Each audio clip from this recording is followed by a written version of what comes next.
Well, good morning, everyone. Today we are continuing with our conversations, our chat with our heroes throughout the city of Rockford. And this morning I have the privilege of sitting with our very own Jim Weirda, who is a firefighter with the Rockford Fire Department. So we're going to just spend some time with him. He's going to tell us a little bit about what he does, and then we'll get to know him a little bit more. All right, you ready? I'm ready, as I'm going to be. Okay, all right. So what is your position with the city? My position with the city is I'm a lieutenant on the Rockford Fire Department. So I'm out of Station 11, which is down in the Alpine-Harrison area, and at Station 11 we have an engine and an ambulance. So for my 24-hour shift, being the lieutenant, I'm the person who's in charge of that engine and that ambulance for the day. Usually we have a total of 6 of us, sometimes there's only 5 of us, so we either have 3 or 4 people on the engine and 2 people on the ambulance during the day. Oh, wow. Okay, okay. So tell us, what do you enjoy about the position? I think the position firefighting in general, it's just one of the things I enjoyed most when I got into it was to help people. You know, most of us do it because we want to help, but also there's a really good camaraderie aspect and teamwork aspect of it. You know, I grew up playing team sports, and I get a lot of what I enjoyed out of the team sports and the fire service because we do everything as a team. You know, when you see the cops are out there by themselves a lot. You know, we're always working together. There's always people on the truck. When we have a med call, we're working together. When we have fire, we're working together. Everybody knows what their job is, and we each do our jobs, and I really enjoy that aspect. Plus, when we're not doing our jobs, there's a group of us at the fire station, and usually it's a pretty fun group of guys and girls, you know, and we have a pretty good time over there and, you know, bonding over the shared experiences of, you know, being a firefighter in this town. Yes, yes, exactly. How long have you been? I've been here for I'm in my 16th year now, and this is my 2nd year as lieutenant. Okay, okay. Tell us about one thing that instantly makes your day better as a firefighter. I was thinking family first. By family, it's my kids. You know, that's always makes your day better. But as a firefighter, it's pretty much, you know, the people I work with. I've been very lucky. I work with some really good people. And it's always nice. It doesn't matter if you come into work in a bad mood. You know, pretty soon somebody says something probably fairly inappropriate, but also funny that and everybody's laughing and joking and getting along. And it's you know, the people I work with really make it fun. It's a fun job to have, you know, and a lot of good people who make it fun. Okay, okay. So let's back up then. So instantly that makes your day better. What were you going to say at first? Your family? My family, yeah. Okay. That's something where, you know, your kids, I've got 3 kids, and, okay. you know, they can make your day better very quickly. Yes. Whether it's a smile, a hug, a story, just saying whatever goofy thing that they're going to say next that, you know, just brightens your day, you know, when you get the chance to talk to them and see them. Yes, yeah. And that is so true. My sons are a little bit older now, you know, so even when we come back together, right, just to hear, it is wonderful. It's crazy to see how fast it's going. Oh. Everybody tells you that, and you know it, but I think somebody put it really well. They're like, the days go slow, but the years fly by. And you know, and it's very true. I can't believe how big they are, and they're little people now, you know, or big people. Right. And it's so true. We think about it now, right? We're already in June. Yeah. And it seemed like 2023 just came, and now we're already halfway through the year. And I look at my summer schedule with them, and I see, wow, it's going to be over before I know it. Yes. And they'll be back in school again, even though we just got out like 2 days ago. Right, exactly. So without disclosing any confidential information, what is your fondest memory of working for the city? You know, that's hard. It's hard to say. I think my fondest, you know, there's been plenty of calls that they go well, and you get super excited that you do that. And especially, I think probably some of my fondest memories are actually going through the academy as a new person, because I came in, didn't know anybody who I was there with. There was a group of 6 of us. There's 4 of us who still work here, and you know, we became incredibly tight during that time in the academy. And so that's probably some of the best memories, because it was just like you're just getting to know people. You guys were working hard together. Really good experience like that. And you know, there's been so many good calls where when people actually thank you afterwards, and those are nice. I remember as a new guy, we had a fire in a school. It was, I can't remember, I think it's Rock River School. It's right off of Kishwaukee. And I was super excited that I was like, oh man, look at that. We saved the school. And the school's never opened up again. And it might have been closed before the fire. But it was, little things like that where you think, oh man, we really get to do something good here. And that's really nice to, when things go well, it's really, really rewarding. Yes, yes. I had the privilege last month to do a ride-along with a couple of individuals and went to the firehouse. And just so everyone know, they can cook. I mean, they really can cook. That's true. Very true. The meals are great. But it was really, really nice, and I got to go to the training site, and you guys were into that training. Yeah, and it was so interesting because the firefighters, all of you were excited, and just so you know, they had a fire in this room. I don't know how you guys got excited about it, but a fire in this room, and the fire was on, and you guys had to be in the bottom of this container and learning or basically seeing where the fire was going to go. But the fire was in there, and I'm sitting here, and they were like, oh, this was so cool. I'm like, I would have been like, okay, put it out, and then take a picture, and then we'll discuss it. Well, there's a couple of things with that. Obviously, we like to joke that there's a psychological test that we have to take to get on this job, and none of us actually passed it. That's why we do what we do. But also part of it, that's a flashover simulator is what you're talking about. And one of the most dangerous things for us as firefighters is being in a room that flashes. And flashes means when a room gets to the temperature where everything ignites. It's just become, a fire starts over there in the corner, and as it builds up in this room, you get more smoke and more heat until you get to a point where all of a sudden the chair bursts, everything bursts because it's just so hot in the room. And that's when it becomes too hot for us. And so what that simulator does is it's a real safe way to show us what the conditions become like right before that happens. So so you can feel like, okay, because a lot of the gear is really good in that it protects us. But the gear can also be bad because you don't notice how hot it is until you're in, oh shoot, I'm too far, this is too hot. And now what am I gonna do? Now I gotta back up, or we have to really be worried about that flashover. So that simulator is a great training for us because it teaches you what it's like right before things get bad, or here's what it's like 30 seconds before, here's what it's like a minute, and so forth. So you kind of have that impression of, oh, that's, because a lot of times when we're in a fire, when you're putting out a fire, you're just thinking about your job, and 90% of the time, knock on wood, things go well, and you're not worried about that as much. But for that time that it is, that's a really good training so you recognize, like, oh wait, this is what's going on now. We need to be careful here and see what we can do. Wow, that was interesting. I got to go through that building too, which was pitch black, right? Yeah. And it's like I did cheat and use my light because it's like, and it's like the reality. And what I was told is that you guys go in and there is you can't see, so you have to, feel your way through. So I mean, I'm like, oh my goodness, you love the firefighters anyway, but a whole new respect when you go through and see exactly what you guys do. It is interesting. Everybody watches shows like Chicago Fire and things like that, and you're like, that's not anywhere near what it's like in a fire. They're not wearing their masks, they can talk, they can see. I think the real eye opener for anybody when they go into a real fire is that you can't see. Like it's dark, and just close your eyes in a room in your house tonight and try and crawl around and see if you can figure out where you are, and it's your own house, and you'd be shocked how far off you are. And that's why we do the training that we do, and they do great training out there, is to learn how to see with your hands, how to map it out in your head. Like I came in and I went along the right wall, and here we came to another door, so you can kind of draw the picture of the house in your head.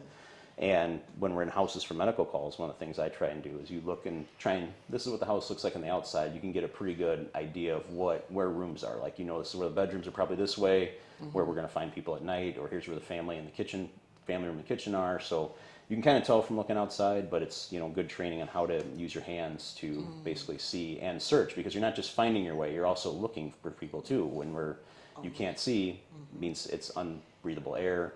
Somebody probably didn't make it out if it's houses like that, so that's why you have to double check and make sure that we're looking for everyone too. Wow, well, thank you. So now let's chat a little bit about you. Okay. So aside from necessities, what is one thing that you could not do without during the day? Not do without during the day.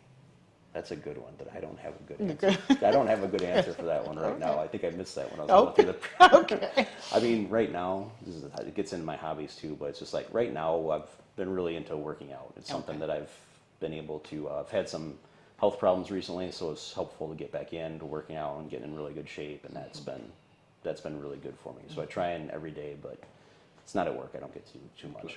Too many runs for that to happen. So tell us, what do you consider the greatest accomplishment of your life? Hopefully, being a good dad. No. That would be what my number one goal is every day, is to be a good dad for your kids. That, like, you do more good than harm. Right. Exactly. But like that's probably would be my accomplishment. And I guess I don't think in setting one accomplishment, but I'm really proud of where I am. I'm very proud that, like, making lieutenant was a big deal. I had to go through the testing process and come out and get good scores to be able to get here. I've been the union treasurer for 14 years and been on the negotiating team for, I think, 5 contracts now. And when I open up our contract, I see all the changes that we've made, and I feel good about 99 of them. Right, 99% of them. That I'm happy. I can see the negotiating team's handprints for the last 5 times all over there, and I'm really proud of that. Of being able to, get our guys better contracts, things like that, make the fire department better through that angle. I've been an instructor. I'm super proud of that kind of work that I've done out there. So I mean, I don't think there's one single thing, but I just, I'm always trying to do better, and hopefully that's, kind of proud of where I am right now, I guess. Excellent. What is something that always makes you smile? Well, my kids. Your kids, okay. Yeah, Yes. that's definitely one, getting to hang out with them whenever we do stuff, watching them, I really love, I coach them in a lot of sports and getting to see them do sports and things, and when they're doing well and they're having fun doing something, that's really makes me smile, I think. What is your favorite holiday, if you have one, and why? I don't know if I have a favorite. I think there's ones. I kind of like Thanksgiving because it's just about food and there's no other Right. no other Right. no other BS about it. Right. I mean, obviously Christmas is always with the kids, especially when they're little. That's so much fun because they get so excited for that kind of thing when they're little. Yeah. Probably those two, I would say. Okay. Where's the coolest place you've traveled? I was very fortunate enough to go to Africa on a safari to Tanzania, and that was it's by far the coolest thing I'll probably ever get to do. And I mean, it was, you're actually in those jeeps you see, and getting to see the elephants and the giraffes and the lions and all that stuff up very close was just an incredible trip. So that was very fortunate to be able to get to go do that, because that's once in a lifetime type thing. That was really awesome. Right. That's on my bucket list too, Africa. Oh, it's great. After I seen the beast, I do want to do the safari, but I think I want to be in a Hummer. I want to be like totally enclosed. Right? I was surprised. We were in there where you could stand up in the roof, and so like that was, for a while you're kind of like, is everything? The guys are like, no, it's fine. It's fine. The guides were great. They're like, don't worry, we wouldn't get close enough to anybody we thought was angry. Especially when you're next to those elephants that are huge. They're bigger than you are. They could, mess that thing up if they wanted to. Exactly. Awesome. What, if you have any, a comfort food? Mine's probably pizza. Pizza. Okay. I love pizza. That's probably a comfort, I would say. Yeah. Pizza. Okay. What, do you have any hobbies? Right. I think taking my kids places. Okay. It's my biggest one right now. But and I mentioned earlier, working out is probably my biggest hobby right now.